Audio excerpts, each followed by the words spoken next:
Shri Swami Samarth sandwich सेंटरचे उद्घाटन।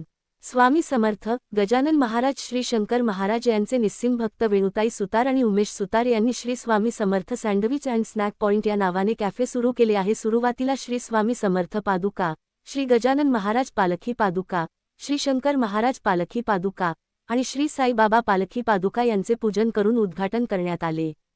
कोल्हापूरमध्ये गर्दीच्या ठिकाणी हॉकी स्टेडियम जवळील परिसरामध्ये सदरची कॅफे सुरुवात करण्यात आलेले आहे। स्वामी समर्थांच्या आशीर्वादाने हे कॅफेची सुरुवात झालेली आहे।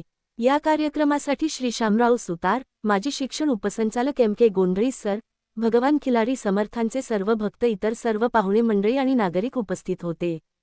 तसेच सर्व आप्तेष्ट पाहुणे मंडळी, मित्रमंडळी उपस्थित होते। या सर्वांच्या उपस्थितीमध्ये हा उद्घाटनाचा कार्यक्रम संपन्न झाला। साखरपा सारख्या कोकण भागातून हे दाम्पत्य कोल्हापूर येथे येऊन सदरची कॅफे सुरुवात करून आपले नशीब आजमावत आहे। स्वामी समर्थांचा, गजानन महाराजांचा, साईबाबांचा आणि शंकर महाराजांचा आशीर्वाद त्यांच्या पाठीशी आहे। त्यांचे हे कॅफे चांगल्या रीतीने चालून भरभराट होवो हीच ईश्वरचरणी प्रार्थना।